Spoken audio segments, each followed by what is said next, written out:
रिया एक पढ़ी लिखी सुलझी हुई लड़की थी। बड़े घर की बेटी होने के नाते उसे हर सुविधा मिली थी, लेकिन उसमें जरा सा भी घमंड नहीं था। उसके सपने थे एक ऐसे जीवन साथी के साथ जीवन बिताने की जो उसका सम्मान करे, उसके विचारों को समझे और कंधे से कंधा मिलाकर चले। जब दीपक का रिश्ता आया तो सब कुछ सही लगा, लेकिन दीपक की माँ ने अपने बातों में इस तरह से समा बांधा कि रिया और उसके परिवार को लगा कि दीपक एक सुलझा हुआ व्यापार संभालने वाला लड़का है। उन्होंने अपनी बेटी का हाथ खुशी खुशी दीपक के हाथ में दे दिया। शादी बहुत धूमधाम से हुई और रिया अपने सपनों को संजोए ससुराल गई।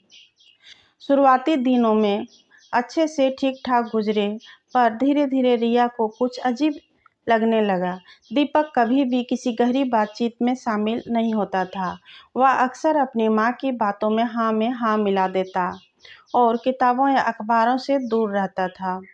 रिया ने सोचा शायद काम की वजह से थकान होती होगी, इसलिए ध्यान नहीं देता है। एक दिन रिया ने दीपक को एक महत्वपूर्ण दस्तावेज पढ़ने को कहा जो बैंक से आया था। दीपक ने बहाने बनाने शुरू कर दिए और अंततः उस दस्तावेज को रिया से ही पढ़वाकर सुना।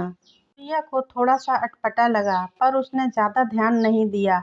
कुछ दिनों बाद जब रिया ने दीपक को एक कहानी की किताब पढ़ने को दी, तो दीपक ने उसे बस पन्ने पलटकर वापस कर दिया। रिया ने धीरे से पूछा, आपको पढ़ना पसंद नहीं है? दीपक ने सिर झुका लिया और कोई जवाब नहीं दिया। रिया के मन में एक अजीब सी बेचैनी होने लगी। एक दिन जब रिया अकेली थी, उसने घर के कुछ कागजात देखे जिन पर दीपक का हस्ताक्षर की जगह अंगूठे का निशान था। यह देखकर रिया के पैरों तले जमीन खिसक गई। उसे समझते ही देर नहीं लगी कि दीपक अनपढ़ है। यह सिर्फ अनपढ़ता नहीं थी, यह एक बहुत ही बड़ा धोखा था। उसकी सासू माँ ने जिस चालाकी से यह रिश्ता करवाया था, वह सब स्पष्ट हो चुका था। रिया के अंदर एक तूफान उमड़ रहा था। उसे लगा था जैसे कि उसके सारे सपने टूट गए हों। जिस व्यक्ति के साथ तो उसे पूरी जिंदगी बितानी थी, वह उसके सामने एक अजनबी की तरह खड़ा था। जब रिया ने उसकी सास के बारे में बात करनी चाही, तो उनका व्यवहार अचानक बदल गया। उसकी मीठी बातें अब तीखी हो चुकी थी। हाँ, नहीं पढ़ा है तो क्या हुआ, कमाता तो है ना? तुम कौन सा कलेक्टर हो जो अब हमें ज्ञान दोगी? सास के इन शब्दों से रिया को गहरा आघात लगा। उसे महसूस हुआ कि वह ऐसे जाल में फंस गई है जहाँ से निकलना मुश्किल है। उस समय इसकी सास ने झूठ बोली थी कि मेरा बेटा एमबीए है, पर अब तो सच्चाई सामने आ चुकी है। उस दिन के बाद रिया का जीवन नरक बन गया। दीपक की माँ और उसके परिवार के अन्य सदस्य उसे ताने मारने लगे। पढ़ी लिखी होकर भी कुछ नहीं कर पाती, ज़्यादा दिमाग चलाती है, जैसे शब्दों से उसे हर रोज़ प्रताड़ित किया जाता। रिया को अब मानसिक रूप से ही भी प्रताड़ित किया जाने लगा। उसे हर छोटी छोटी बात के लिए दोषी ठहराया जाता, उस पर बेवजह चिल्लाया जाता। रिया जो एक हंसमुख और आत्मनिर्भर थी, अब चुपचाप रहने लगी। उसके मन में एक ही सवाल था, क्या यही उसका भविष्य था? रिया को जब यह लगने लगा कि वह एक गहरे कुएं में गिर चुकी है, जहाँ से रोशनी की कोई किरण नहीं दिखती।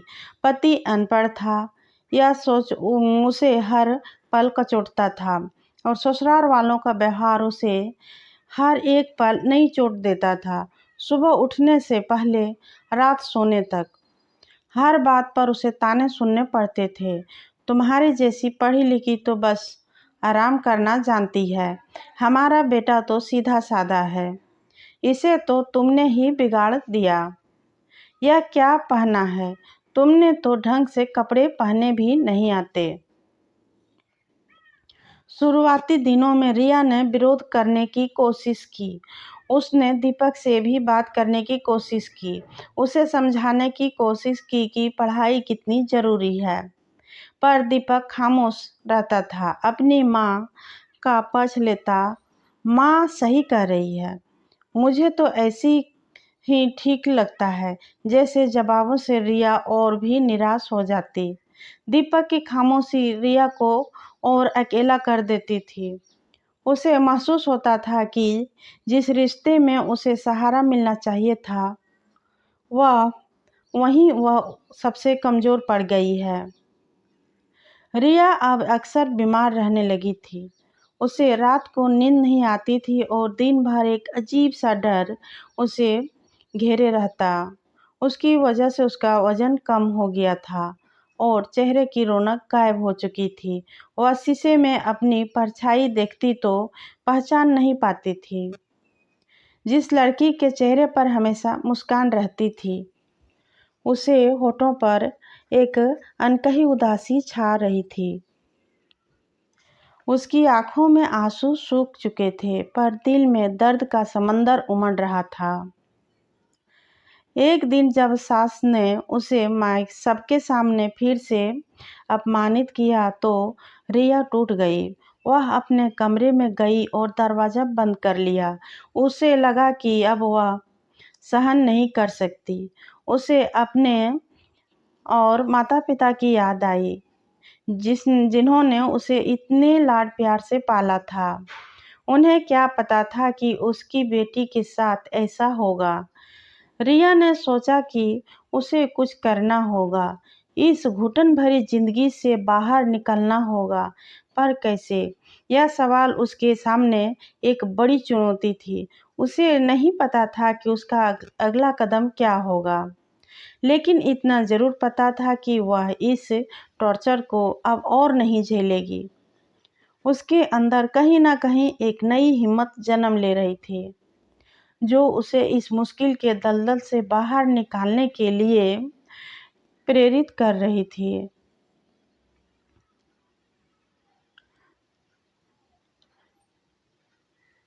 रिया एक पूरी तरह से टूट चुकी थी और अब अंदर ही अंदर चिंगारी सुलग रही थी। उसे लगा कि उसे अपने माता-पिता को सब कुछ बताना चाहिए। यह उनकी ज़िंदगी का सबसे मुश्किल फैसला था, क्योंकि वह उन्हें परेशान नहीं करना चाहती थी, पर अब पानी सिर से ऊपर जा चुका था। एक शाम जब सास और ससुर घर पर नहीं थे और दीपक अपने दोस्तों के साथ बाहर गया था, रिया ने हिम्मत जुटाई और अपनी माँ को फ़ोन किया। उसकी आवाज़ काँप रही थी और आंसू रुकने का नाम नहीं ले रहे थे। माँ, मैं ठीक नहीं हूँ। बस इतना कहते ही वह फूट-फूट कर रोने लगी। रिया की माँ बेटी की आवाज़ दर्द पहचान गई।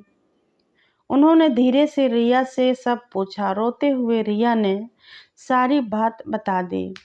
शादी से पहले हुए धोखे से लेकर रोज़-रोज़ के मानसिक अत्याचार तक। रिया की माँ से यह सब सुनकर सन्न रह गई। उन्हें विश्वास नहीं हो रहा था कि उसकी बेटी के साथ ऐसा हो रहा है। उन्होंने तुरंत अपने पति को सब बताया। रिया के पिता यह सुनकर गुस्से और दुख से भर गए। उन्होंने रिया को दिलासा दिलाया और कहा, बेटी तुम अकेली नहीं हो, हम तुम्हारे साथ हैं। हम तुम्हें इस नरक से निकाल लेंगे। अगले ही दिन रिया के माता-पिता उसके ससुराल पहुंचे। उन्होंने सीधे रिया की सास और ससुर से बात की। सबसे पहले रिया की सास ने हमेशा की तरह अपनी बात पलटने की कोशिश की और रिया पर ही इल्ज़ाम लगाने लगी। आपकी बेटी तो पढ़े लिखे होने का घमंड करती है, हमारे बेटे को पसंद नहीं करती। लेकिन रिया के पिता ने उन्हें बीच में ही रोक दिया। उन्होंने कहा, आपकी चालाकी अब ज़्यादा नहीं चलेगी। हमारी बेटी के साथ जो हुआ, हम उसे बर्दाश्त नहीं करेंगे। बातचीत तीखी बहस में बदल गई। रिया के माता-पिता ने साफ कह दिया कि वे हमारे रिया को वापस ले जाएंगे। और यदि ज़रूरत पड़ी तो कानूनी कार्रवाई भी करेंगे। ससुराल वाले यह सुनकर चौंक गए, क्योंकि उन्हें उम्मीद नहीं थी कि रिया का परिवार इतना बड़ा कदम उठाएगा। दीपक भी वहाँ आ गया था और उसकी माँ के पीछे खड़ा सब सुन रहा था। उसने रिया के आँखों में देखा, और जो अब कमज़ोर नहीं बल्कि दृढ़ता से चमक रही थी। रिया को अपने माता-पिता का साथ पाकर हिम्मत मिल गई थी। उसे एहसास हुआ कि उसने सही कदम उठाया है। यह तो बस शुरुआत थी। रिया को अभी भी एक लंबी लड़ाई लड़नी थी, अपने अपने आत्मसम्मान के लिए, अपने भविष्य के लिए और उस धोखे के खिलाफ जिसने उसकी ज़िंदगी को बर्बाद करने की कोशिश की थी। रिया के माता-पिता के हस्तक्षेप से ससुराल वाले कुछ समय के लिए शांत हो गए, लेकिन उसके तेवर अभी भी बदले नहीं थे। रिया के पिता ने स्पष्ट दिया था कि रिया को वापस ले जा रहे हैं और दीपक के परिवार को इस धोखे की कीमत चुकानी पड़ेगी। रिया को अपने माता-पिता का सहारा पाकर नई हिम्मत मिली थी। वह उनके साथ अपने मायके लौट आई, लेकिन यह वापसी आसान नहीं था। उसके मन में कई सवाल थे। आगे क्या होगा? क्या उसे इस रिश्ते से पूरी तरह से आज़ादी मिल पाएगी? मायके आकर रिया ने पहले अपनी मानसिक सेहत पर ध्यान देना शुरू किया। परिवार ने उसे पूरा समर्थन दिया।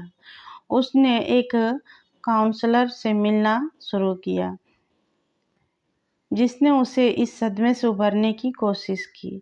धीरे-धीरे रिया अपनी ज़िंदगी को फिर से समेटने लगी। उसने अपने पुराने शौक फिर से शुरू किए और कुछ ऑनलाइन कोर्स भी करने लगी, ताकि अपने करियर को एक नई दिशा दे सके। दूसरी तरफ रिया के माता-पिता ने कानूनी सलाह ली। वकील ने बताया कि यह धोखाधड़ी और घरेलू हिंसा का मामला बनता है, खास करके मानसिक प्रताड़ना का। उनके पास रिया के साथ हुए और दुर्व्यवहार और दीपक की अनपढ़ता के सबूत थे। रिया के माता-पिता ने दीपक और उसके परिवार को कानूनी नोटिस भेजा, जिसमें तलाक और हर्जाने की मांग की गई थी। अब रिया आगे क्या करेगी? नोटिस मिलते ही दीपक के परिवार सकते में आ गए। उन्हें लगा था कि रिया और उसके परिवार वाले चुपचाप बैठ जाएंगे। रिया की सास ने पहले तो बहुत धमकी दी, तुम्हारी बेटी को तो हम चैन से जीने नहीं देंगे।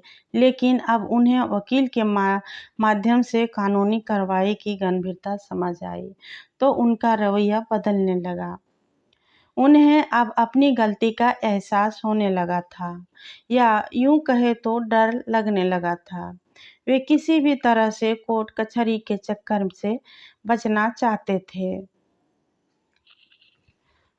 दीपक भी इस पूरी स्थिति से परेशान था। उसे समझ नहीं आ रहा था कि वो करे तो क्या करे। उसकी माँ ने उसे हमेशा आड़ में रखा था और अब वह इसका परिणाम भुगत रहा था। रिया से संपर्क करने की उसने कई कोशिशें की, लेकिन रिया ने बात करने से इनकार कर दिया। या वह किसी भी तरह से बहकावे में नहीं आना चाहती। वह जानती थी कि उसे अपनी लड़ाई खुद ही लड़नी होगी।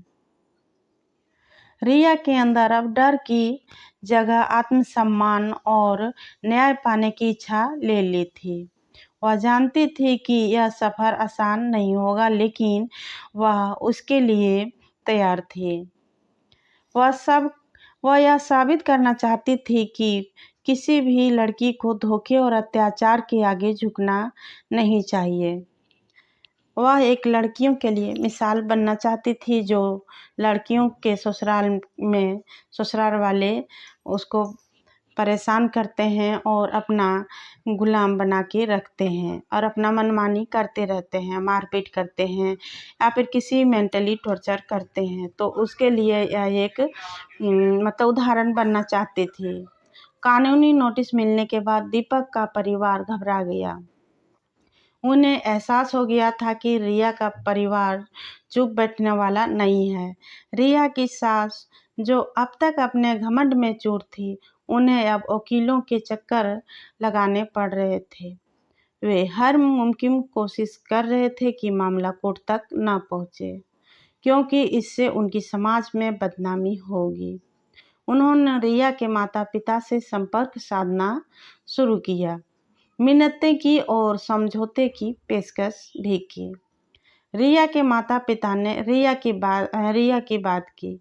रिया ने साफ कह दिया कि वह अपनी किसी भी तरह से रिश्ते में बदना नहीं चाहती। उसे बस अपने सम्मान और भविष्य की परवाह थी। उसने अपने माता-पिता से कहा कि वह दीपक के परिवार पर भरोसा नहीं कर सकती और जो हुआ उसके लिए न्याय चाहती है। रिया की दृढ़ निश्चय को देखकर उसके माता-पिता ने यह तय किया कि रिया के लिए न्याय लेकर रहेंगे। काफ़ी बातचीत और मध्यस्थता के बाद एक समझौता हुआ। दीपक के परिवार को रिया को एक बड़ी हर्जाने की रकम देनी पड़ी और तलाक के लिए भी सहमत होना पड़ा। यह रिया के लिए सिर्फ पैसे की बात नहीं थी, यह उसके आत्मसम्मान और उस धोखे की भरपाई की थी जो उसे मिला था। उस पूरी प्रक्रिया से रिया मानसिक रूप से काफ़ी मजबूत हुई।